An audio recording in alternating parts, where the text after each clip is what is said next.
Tesla is still at a standstill into its bullish channel. So Tesla as a whole is still going higher. We closed at 346.97, up 57 cents, 0.16%.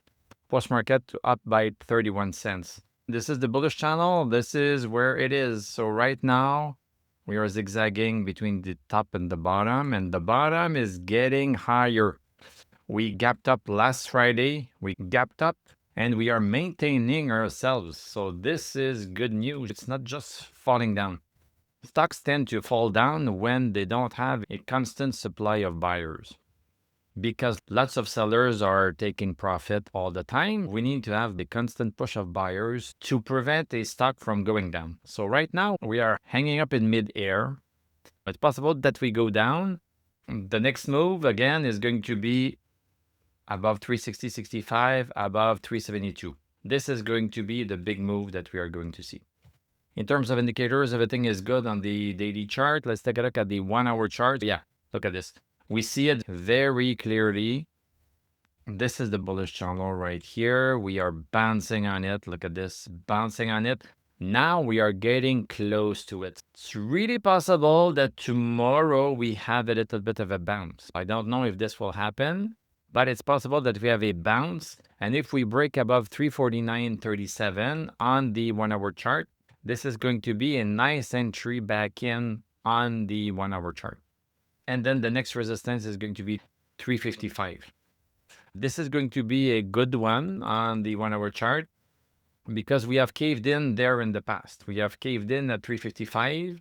So yes, we can have this move right here, but 355 is really important. 355 on the 1 hour chart is quite important also. We have other times that we have stopped right there.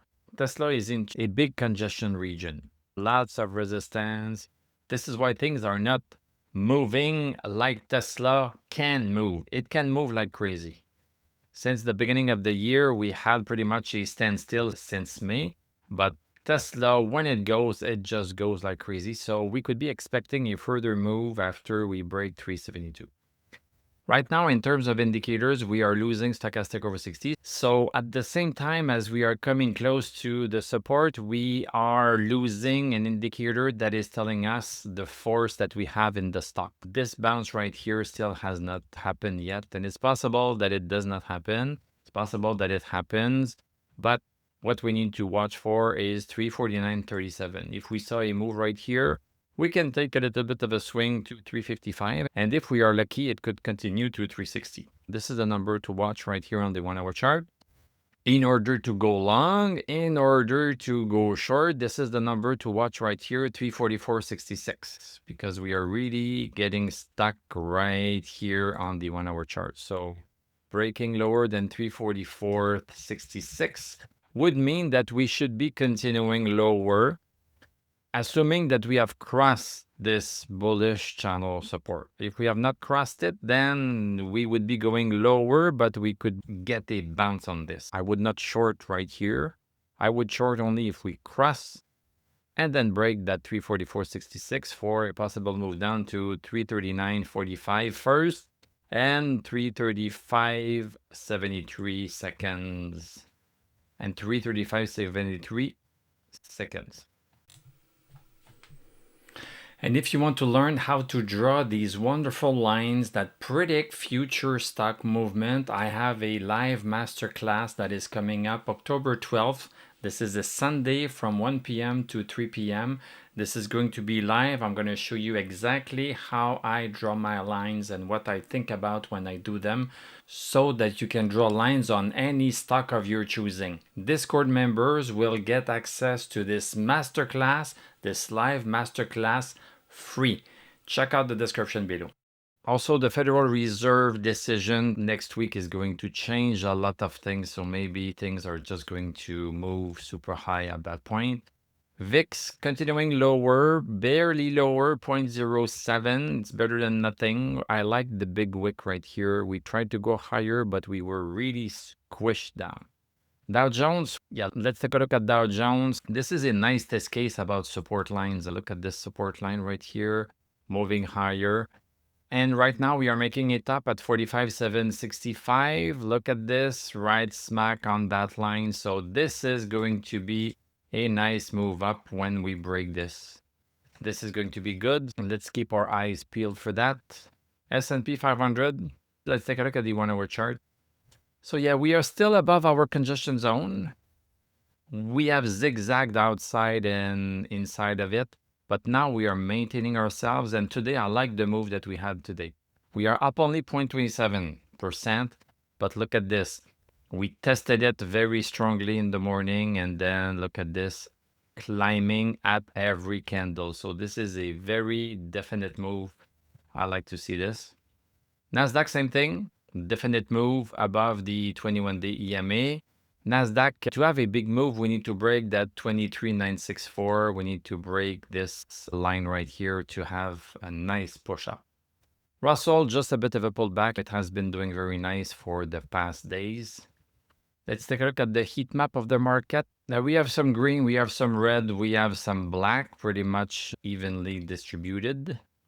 Bitcoin, let's look at Bitcoin. What is the number we need to remember? 111,940. 111,940. This is incredible. Cannot break it, cannot break it, cannot break it, cannot break it, cannot break it. So don't tell me that these lines don't work. Don't tell me that. We are accumulating. We should be breaking them. I think we are going to break them soon. We are making higher lows. Look at this. This is a low. This is a higher low. Once we break that 111,940, we should be getting a nice push. It has been 3, 6, 8 days. 8 days where we are stuck. Each time we accumulate under a horizontal resistance, we accumulate. And when at the same time we are making higher lows, so accumulation here, higher lows that are pushing the stock higher, pushing the lows higher, we are getting a compression effect, and then boom, we are going to have a nice move, which is at least as long as this. So this is the move that we could be expecting. So maybe at around 120, we could be expecting a move at least to 120. But the move has not happened yet. You can buy right now. I don't care. I don't care. You can buy right now.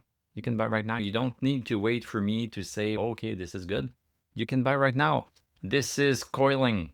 You can buy right now. You put a stop loss very low because the last support is right here. I would put a stop loss at 110, at 110 approximately. And then if it doesn't go your way, you are just out $1,000 or $2,000 out of 111. So this is 1 or 2% stop loss. So that's not a lot. For a potential gain of maybe 10%, that's not a bad risk reward. Something is coiling right here. Maybe this is going to launch soon. Ethereum, this one is coiling to the bottom. It's still very stuck between these two lines on the low end.